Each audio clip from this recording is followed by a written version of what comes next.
അതിൻ്റെ starting 1999 champions champions league league final മുതലാണ് ബയണിനെ തോപ്പിച്ചിട്ട്.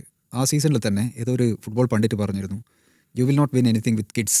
അത് ഭയങ്കര ഹിറ്റായ ഡയലോഗായിരുന്നു. പിന്നെ ആ സീസണിൽ തന്നെ കിഡ്സിനെ വെച്ച് കപ്പടിച്ച് കാണിച്ചു. ആ കിഡ്സാണ് പിന്നെ ഒരു ഡെക്കേഡോളം യുണൈറ്റഡ് DNA അല്ലെങ്കിൽ നട്ടലായിട്ട് നിലനിന്നത്. David Beckham, Ryan Giggs, Gary Neville, Nicky Butt, Paul Scholes, Roy Keane, Gary Neville, അത്രയും ആ ഒരു കോർ എപ്പോഴും ഉണ്ടായിരുന്നു യുണൈറ്റഡിന്. ബാക്കിയുള്ളവർ വന്നു പോയെങ്കിലും അവർക്ക് യുണൈറ്റഡ് ബോൺ ആൻഡ് ബ്രെഡാണ്, അക്കാദമി ഗൈസാണ്. അപ്പോൾ ഈ യുണൈറ്റഡ് എന്നുള്ളത് best club in the world എന്നാണല്ലോ ഫാൻസും അവരും തന്നെ വിശ്വസിക്കുന്നത്.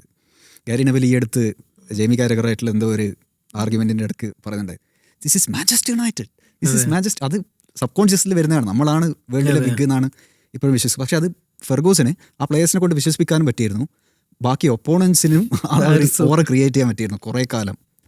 ഈ യുണൈറ്റഡിനോടുള്ള കളി തുടങ്ങുന്നതിന് മുമ്പേ ടണലിൽ ഇവരെ കാണുമ്പോൾ തന്നെ തോറ്റു എന്നുള്ള അതെ, ഒരു ഏർലി 2000s ഈ ഫെർഗ്യൂസൺ എന്ന് പറയുന്നത് അങ്ങനെയാണ്. ഈ സൈക്കോളജിക്കലി എതിർ ടീമിനെ ഭയങ്കര, ഇപ്പോൾ ഏതൊരു മീറ്റിംഗിൽ യുണൈറ്റഡ് ഭയങ്കരമായ ചർച്ചകൾ നടത്തിക്കൊണ്ടിരിക്കുകയാണ്, ടോട്ടനത്തിനായിട്ടുള്ള മത്സരമാണ്. അപ്പോൾ ഒരു ഭയങ്കര ടാക്ടിക്സും എങ്ങനെ കളിക്കണം. ഫെർഗ്യൂസൺ ആ റൂമിൽ എന്നിട്ട് പറയുന്നത് ഇറ്റ് ഈസ് ജസ്റ്റ് ടോട്ടനാം. ആ ഒറ്റ സ്റ്റേറ്റ്മെന്റിലാണ് അത് കിട്ടുന്നൊരു ബൂസ്റ്റ്.